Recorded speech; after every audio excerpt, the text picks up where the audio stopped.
You have the eye for human weakness, but not the stomach. What's this about? Oh, just a feeling I have. Ouch. When you get those feelings, insurance companies start to go bankrupt. What kind of music do you usually have here? Oh, we got both kinds. We got country and western. Are you the police? No, ma'am. We're musicians.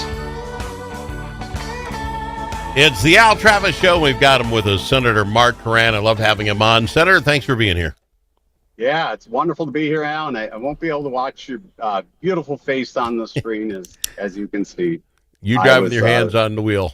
You're good. I was planning on being way ahead of time and doing this interview in a parking lot, but the first 10 miles from North Branch South had 20 plus accidents. I've never seen that many law enforcement. I'm trying to figure out what the heck happened. The roads are in good shape, so. Oh, they are. Okay, I was going to say a lot of melting going on here. I don't know how you're getting. We're going to get like 40 degrees down here. I'm waiting for the snow to go goodbye. All right, drive safe. Here's what I want to talk about. So, how in the world do we live in such two different worlds? And here's what I'm talking about. The governor came out and he announced Tim O'Malley, and I love this guy, straight out of Central Casting. He is going to be the director of program integrity for the entire state of Minnesota. He was a judge, a former superintendent of the Minnesota Bureau of Criminal Apprehension, a former FBI agent. I mean, all except the Superman tattoo on his chest. This is the guy we need for this program. So thank God we've got it. Now, I don't recall who was the former director of program integrity. Do you know the name of that? It didn't exist. So see, this is what I got when I read this story. So governor comes up with his new program. Sounds fantastic. They do this whole intro. The guy comes on. Everybody talks for 10, 20 minutes, whatever it was. He says straight up, this is not a political thing. I am not political. He must have said it 3-4 times. He's not political. But yet no one said what he can do. Can you tell me, Senator, what does the director of program integrity do? Does he have subpoena power? Can he throw people in the hooskow? What can this guy do?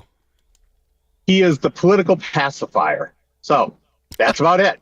So everybody that wants to know, just look at this guy for a little bit, and you will feel better, and you'll take your nap, and you'll go to sleep and through the election. And so that's about it. It's fake motion without progress. The guy has no legislative responsibility, no granted powers. That's it. It's kind of like the city of Minneapolis. What they put over the police, chief community organizer making $300,000 a year. It's to pacify people. I'm really concerned about fraud without doing anything about it, because what this guy, all he's going to do is he can watch it on the backside, and he doesn't know anything about the agencies. And just think, maybe if we hired like state agencies with thousands of people, and each one of those agencies would have a criminal prosecution, investigation prosecution division. They could be called an inspector general in that division. Just think if we didn't have those hundreds of people, how bad fraud would be. Wow, my God. So it really is. It is lip service. Okay. And that's about it. There is no there's nothing this guy can do. He is not interested in high-level eligibility determination. They have no interest in pruning off the root cause, which feeds the system with unqualified people, ineligible people, in addition to blatantly just not doing their work. The simplistic things. I did a Fox News hit the other day. I saw that.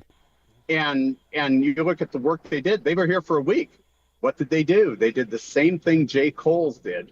Went around to all of these businesses, and I think they found 2 of them in the week that had some activity. The rest had none. And that's the MO. Let's just go out there. And they refuse to do the basics. And I can tell you, I got people that call me from within that autism service providers are still being approved on a large scale, no criteria. And we know there's no criteria for the individual, right? There's no education requirements. There's literally nothing. And I don't know how you provide medical services of a complicated medical diagnosis without having some type of training. But in the background studies, they would be deemed ineligible. But the processes and the rules that they have to live by require them to approve these providers. That means the governor and the people he's appointed are moving on a political ideology and implementing it across every single entitlement program to ensure not just those that are eligible, but anybody who applies is eligible, and the providers have no material measurable outcome across the board. And that's hundreds of millions and billions of dollars collected. And the fact that that's still going on. But let's go back to your cover. So this O'Malley guy, good dressing, looks good, going to be great, can't do much about it. Yeah. The story the week before was this Optum group. I got Optum something or other. They're going to come and check out all this fraud. Well, that's the story, and the paper says, great. The guy's taking a look at this thing. When you look into it, though, they can only look at the DHS payments, not the payments from the insurance companies, which, by the way, are 90% of all the payments. So you're going to pay this company $2 million. They're going to go futz around with the bottom 10, 15% and not go after where the real money's at. But it makes us feel like we're doing something. But here's what I want to get at you, sir. Give me one cut. Is that the paper comes out and says this is the governor getting ahead of fraud. You're battling not just the look of it all, but if you're just following along, you have no way of knowing. You got to dig deep to find out only 20% of the money is actually going to get looked at. The rest goes bye-bye. Now, go ahead. You're battling more than just what's happening on the government side. Oh, no. Well, it is still the government side, right? But on the paper, we're the foundation. We're the ones who make the eligibility determination. And that's kind of the root cause. Minnesota has willfully chosen to not deploy on the Medicaid side the most robust, use the tools, and believe me, that's my world I live in my whole life, is to do the intense eligibility determination utilizing the best financial information and asset information for eligibility determination across the board. And I think people would be shocked to learn, what they've not done, and it's been by choice. So they want every one of those programs has no limit from the perspective of the number of people and family members that are eligible, and on top of that, to do very little except for write the rules and policies that allow it to grow to an untenable environment where 25% of our population is on a government entitlement. That's unsustainable. Is this set up, and I guess here's what I want to see if there are any Republicans who hold any culpability, is the reason that a thing like the Feeding Our Futures, 2020, it had a $5 million budget, right? 4.8, 5 million. 1 year later, when they discovered. Yeah, but 1 year later, they found out that it blew in 2,800%. 2,800, it was $140 million. I can't imagine in Minnesota we can suck that up. You sit in the budget meeting and say, how did this work? But it's coming from the federal government, so there isn't somebody sitting in committee saying, what's going on? Bob, the guy at HS, is sitting there going, man, I'm writing a lot of checks. My hand's getting tired. I get that. Yep. But other than that, would anybody know it except the federal government? Does that show up? It has led from the perspective of, they create the program. Now, the Feeding Our Future was one that came across, right? The feds decided to dump money in here. But almost all of the other programs, Minnesota created the program, right? They dreamed it up and said, and then created the plan, operationally, the entire implementation program, all of that, sent it off to the federal government for approval to make those as qualified reimbursable expenses from Medicaid. Mm-hmm. So like the housing support services, autism, and all of those things, they are led by the state agencies. They create the programs, and then they suddenly come back and, wow, we just had no idea. You created it. So you must have created it out of an assessment of a need. Yeah. And the reality is they didn't do any of that. See, but this is where this gets confusing to me, and I'm going to ask you the question. I'll go to break and tell me on their side. Yeah. Because Dr. Oz was on. And I said, this somewhere this was approved by the federal government, right? Minnesota comes up with it. We're obviously have the same group rule for the last 30 years, came up with the idea, and then they sent it up to the federal government.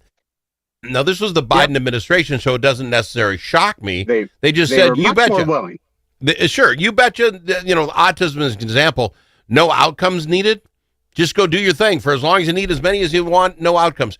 I don't think necessarily other people would do it that way, but they said okay. So on the other side, when we get back, I'd like to ask you, because Dr. Oz hemmed and hawed around it, what is the ramifications of that? State of Minnesota asked. Federal government has said yes. Everybody got paid. Some people we didn't want to get paid. Is anybody seriously held accountable if it isn't about who you vote for? We'll talk about that on the other side with Senator Mark Koran on the Al Travis Show. When the stakes are high at the Minnesota Capitol, you need more than a lobbyist. You need a partner. At Momentum Advocacy, we bring nearly 90 years of combined experience in government relations, public affairs, and strategic communications. From nonprofits to national corporations, we help organizations navigate Minnesota's political landscape with integrity, insight, and results. Whether you need legislative champions or headlines, Momentum Advocacy delivers. For more, visit momentum-advocacy.com. Momentum Advocacy, your friends at the Capitol. Think about it. A famous politician once said, "You're entitled to your opinion, but you are not entitled to your own facts." But in a world full of AI and fake news, where can Minnesotans find the facts? Center of the American Experiment is Minnesota's go-to source for fact-based analysis and common sense solutions for taxes, energy, public safety, and our kids' education. Visit AmericanExperiment.org for more information. Think About It is brought to you by Center of the American Experiment, Minnesota's think tank.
You don't need to ask him his opinion more than once. Al Travis on the Al Travis Show. And I've got him, Senator Mark Koran. Senator, I had Dr. Oz on the other day, and we were talking about the penalties for what's going on. And everybody gets to make their decisions, right? Generally, he said if you steal $5 million from the Department of Human Services or welfare program, you might spend 18 to 24 months in prison. You stole the same amount from a bank, and you're probably going to jail for 20 to 30 years. It ends up becoming a math problem. Are you willing to take the risk? I asked him, would Minnesota be held accountable? Well, this is $1 billion, and the paper will argue that. If it is $1 billion, we're up for $900 million of that, Minnesotans, and the federal government can say, you got to pay us back. Well, okay, we write the checks that were taxed out, and we feel like we've been penalized.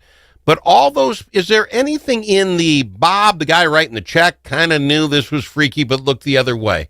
The commissioner that should have been in charge, the governor, is there anything other than voting them out as a punishment if you get found to let $1 billion walk out the door? Al, the solution is always, doesn't matter where you are, ends up with the elections, right? So Governor Walz is doing everything he can to make sure to win another election. He has not held a single person accountable. When when you look at it, they are either extraordinarily incompetent or willfully complicit. There are no alternatives to it, Al.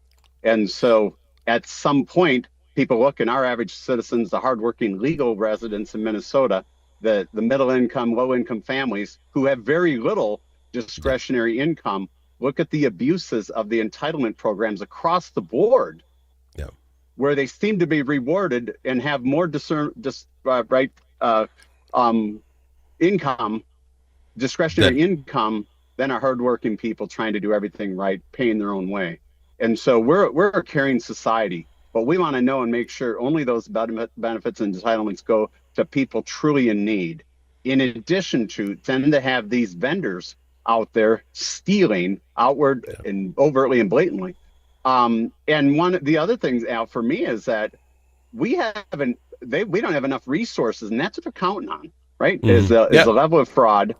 We are not even talking about the families who are willfully complicit in participating in this theft. Do we really know they're even eligible? We haven't. Our eligibility determination is so lax that are they really families in need? And if they're a family in need and they're stealing from us, I have little compassion. I have compassion for their children. We'll take care of them. But I'm sorry, those parents, I have no compassion if they're going to participate in a theft. But and like you say, we don't have enough enforcement on this. So let's go. They're alleging is that you don't have. We do. So the only ones prosecuting are the federal government. We have hundreds of people across many different agencies who have chosen to do nothing. If you listen to one of the last, I can't believe the media was even asking about it, but they talked to Joe Thompson. Joe, you've been investigating Feeding Our Future for a couple years now. All of the discoveries of the tentacles of fraud, which I forecasted with the legislative auditor, it's not difficult to forecast these things. They said, well, how many referrals have you gotten in all of this expansion and new fraud in their investigation? None. Yeah. How many cases are they prosecuting in the state? Very few. Well, we're gonna put a pause. It means we're so incompetent we can't even weed out those truly fraudulent, or it's an admission that the entire program is fraudulent. And so they have hundreds of people, thousands of people in the Department of Human Services. Every single state agency has a criminal division. Every single one of them. And Al, when I came in, even in 2017, the Child Care Assistance Program, the Department of Human Services had 2 full-time BCA investigators assigned to them. At that point, I asked, how many referrals have you had? They hadn't had a referral in a couple years. Years. But nothing's really changed. Yeah. And it's not going to. This is kind of my... Until somebody goes to jail, until somebody gets actually punished for what they're doing, and I would go all the way down to the parents. According with the autism thing, your child does not have to have a doctor telling you he's got autism. There's no diagnosis, so you can just put him in a program. They're saying that there are parents who are putting their kids in to get a little kickback from the money that would be coming in. If we can prove that, is it so wrong for Al to say that parent who put your non-autistic kid into an autistic program so that money would, and you got a kickback? No more stuff for you ever. No more welfare. No. Yeah, but are we going to be able to get down to that level of prosecution? Yeah. Because that's the stuff that drives you nuts.